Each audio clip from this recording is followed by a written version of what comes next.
ఇప్పటికే మాలలకు ఇచ్చారు కనుక వాస్తవానికి తెలంగాణ జనాభాలో ఉన్న 3 నియోజకవర్గాల్లో 2 మాదిగలకు దక్కాల్సి ఉండగా 2 ఇప్పటికే మాలలకు ఇచ్చినందున వరంగల్ సీట్ అయినా మాదిగలకు దక్కుతుందనే అభిప్రాయంతో 5 నుంచి 10 మంది మాదిగలకు సంబంధించిన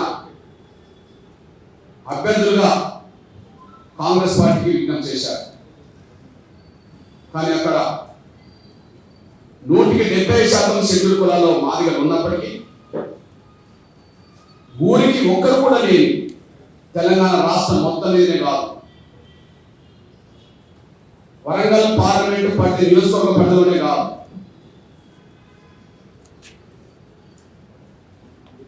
ఊరికి ఒక్కరు కూడా లేని బయట సామాజిక వర్గం సంబంధించిన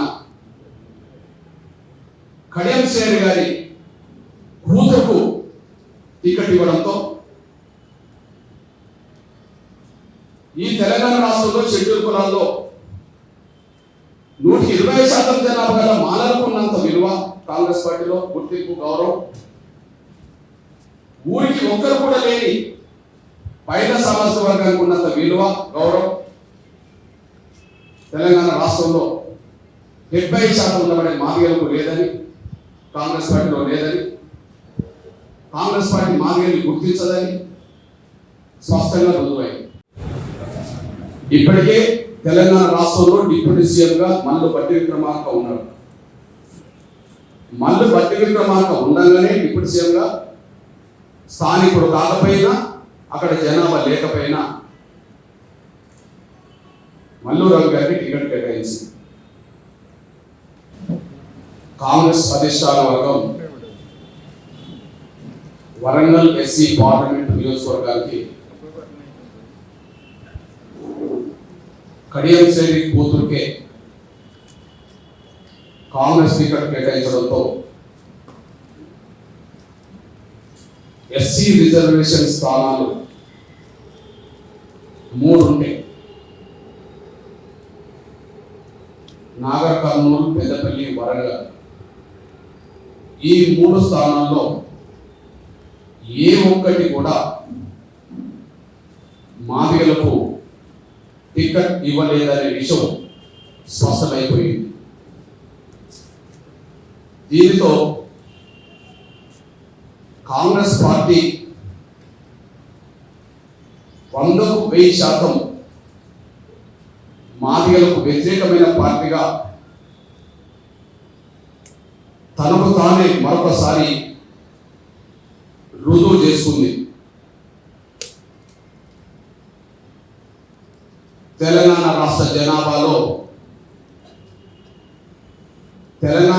జనాభాలో షెడ్యూల్ కులాల జనాభాలో 170% పైగా ఉండబడే మాదిగలకు కాంగ్రెస్ పార్టీ పూర్తిగా మొండి చేయి చూపడమే కాకుండా తెలంగాణ రాష్ట్రంలో మాదిగల ఉనికిని, రాజకీయంగా మాదిగల ఉనికిని అది ప్రశ్నార్థకం చేసింది. ఒక మాటలో చెప్పాలంటే కాంగ్రెస్ తెలంగాణ జనాభాలో మాదిగల్ని జనాభా లిస్టులో తొలగించినట్టు చేసింది. తెలంగాణలో షెడ్యూల్ కులాల జనాభాలో 25% ఉండబడే మాల సామాజిక వర్గానికి పెద్దపల్లి, నాగర్ కర్నూలు సీట్లు ఖరారు చేసింది. పెద్దపల్లి పార్లమెంట్ నియోజకవర్గ పరిధిలో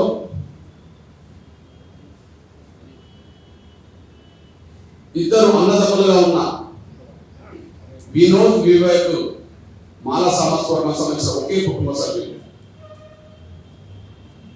మళ్ళీ అదే కుటుంబ సభ్యుల నుంచి 3వ వ్యక్తిగా అదే నియోజకవర్గ పరిధిలో పెద్దపల్లి పార్లమెంట్ నియోజకవర్గానికి కాంగ్రెస్ టికెట్ కేటాయించింది. మాదిగలు చేసిన ద్రోహానికి నిరసనగా రేపటి నుండే తెలంగాణలో ఉండబడే 33 జిల్లాల నుంచి తెలంగాణలో ఉండబడే 119 అసెంబ్లీ నియోజకవర్గాల్లో 119 అసెంబ్లీ నియోజకవర్గాల పరిధిలోని అన్ని మండలాల్లో ప్రతి మండల పరిధిలోని అన్ని గ్రామాల్లో దశల వారీగా కాంగ్రెస్ అధిష్టాన వర్గానికి వ్యతిరేకంగా రాష్ట్ర ముఖ్యమంత్రి తెలంగాణ పిసిసి అధ్యక్షుడు రేవంత్ రెడ్డి గారికి వ్యతిరేకంగా మా నిరసన కార్యక్రమాలు రోడ్డెక్కబోతున్నాయి. తెలంగాణ జనాభాలోనే ముఖ్యంగా షెడ్యూల్ కులాల జనాభాలో 70% ఉన్న తెలంగాణ రాష్ట్రంలో రేవంత్ రెడ్డి గారు నోటి నుండి వచ్చిన మాట ప్రకారమే 12-13% జనాభా గల మాదిగలకు ఉన్న 3 స్థానాలు కూడా ఒక్కటి దక్కకపోవడం అంటే కాంగ్రెస్ అధిష్టాన వర్గం అక్కడ మానవ ఉండడం, మల్లికార్జున్ ఖర్గే అక్కడ కర్ణాటక నుంచి మాల సామస్వర్గం కావడం, అక్కడ సిడబ్ల్యూసీలో చక్రం తిరుగుతున్నది కొప్పలరాజు కావడం, ఇక్కడ డిప్యూటీ సీఎం స్థానంలో మళ్ళీ బట్టి విక్రమార్క ఉండడం, వారి ఆలోచనకు అనుగుణంగానే రేవంత్ రెడ్డి గారు మాదిగలకు అన్యాయం చేయడం ఇక్కడ కళ్ళ ముందు కనిపిస్తున్న సత్యం. ఈరోజు మీరు చూడండి, రేవంత్ రెడ్డి గారి నోట్లో వచ్చిన మాట ప్రకారం చెప్తున్నా, తెలంగాణ రాష్ట్రంలో 12-13% జనాభా గల వాళ్ళు మాదిగమని చెప్పాడు. 12-13% జనాభా గల మాదిగలకు 17 పార్లమెంట్ స్థానాలు ఉన్న ఈ తెలంగాణ రాష్ట్రంలో ఒక జనరల్ సీట్ ఇవ్వలేదు, ఉన్న 3 ఎస్సీ రిజర్వేషన్ స్థానాల నుంచి ఒకరికి టికెట్ ఇవ్వలేదు, ఒక జనరల్ సీట్ ఇవ్వలేదు, ఉన్న 3 ఎస్సీ అసలు పార్లమెంట్ నియోజకవర్గం నుంచి ఒకరికి టికెట్ కేటాయించలేదు. కానీ తన రెడ్డి సామాజిక వర్గానికి మాత్రం తెలంగాణ రాష్ట్రంలో అతిపెద్ద పీఠించారు. పార్లమెంట్ అభ్యర్థులుగా టికెట్ కేటాయింపులో సింహభాగం తన కులసరిగా ఇప్పించుకోగలిగాయి. దానివల్ల మాలలకు కొనుగాయడం వల్ల పూర్తిగా మాదిగలకు కాంగ్రెస్ పార్టీ మొండిచే చూపింది. రెడ్డి సామాజిక వర్గానికి కాంగ్రెస్ పార్టీ టికెట్లు ఎక్కువ కేటాయించడం వల్ల తెలంగాణలో ఉండబడే బీసీ సామాజిక వర్గానికి మొండిచే చూపెట్టినట్టయింది.